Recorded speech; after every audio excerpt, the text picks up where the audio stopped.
A ver, hoy vamos a hablar de la sexualidad, pero no como la solemos pensar, no como algo súper personal y constante. La vamos a ver más bien como un mapa cultural, uno que se ha ido redibujando una y otra vez a lo largo de la historia por fuerzas que van mucho más allá del deseo de una sola persona. Y aquí es donde empieza lo interesante, ¿no?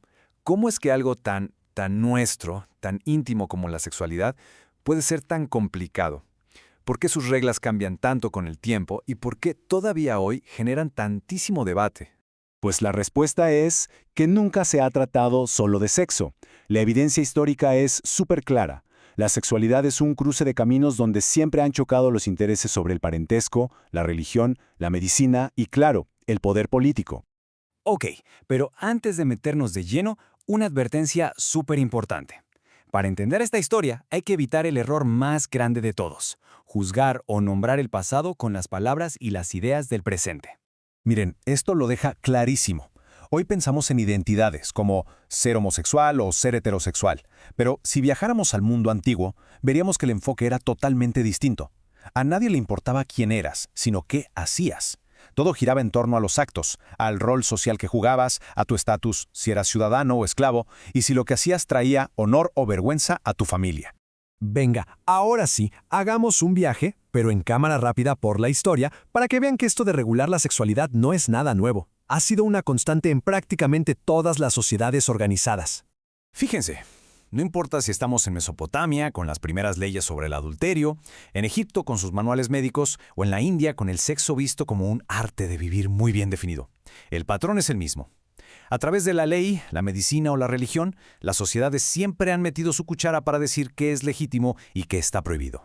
Bueno, y todo esto que suena tan global, ¿cómo se ve en un lugar concreto? Vamos a aterrizarlo en un caso de estudio que es fascinante, México.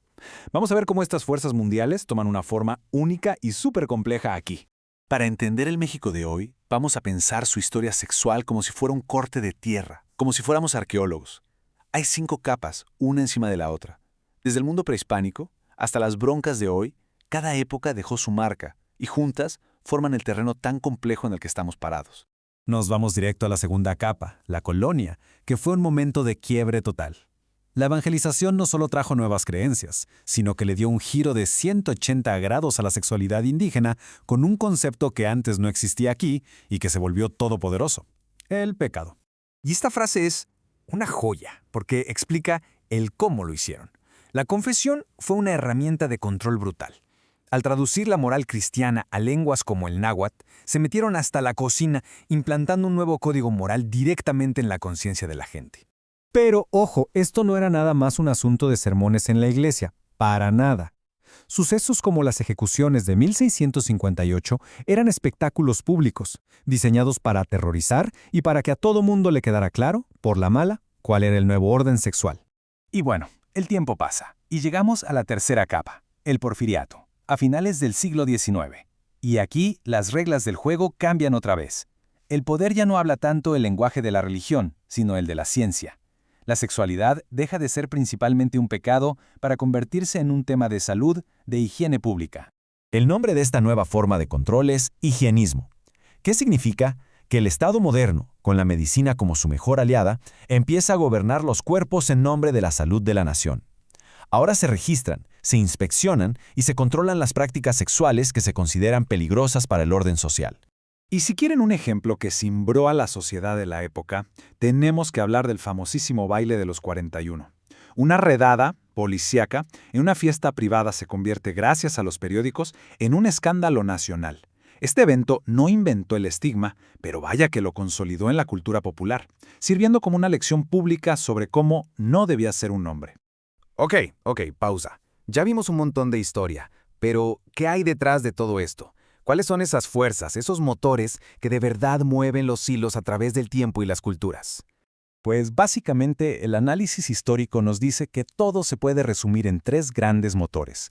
Primero, la necesidad de controlar la herencia y la propiedad.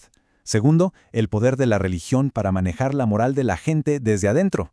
Y tercero, la alianza entre la medicina y el Estado para gestionar la salud de la población. Y todo este viaje por la historia, ¿para qué? Pues para entender el presente.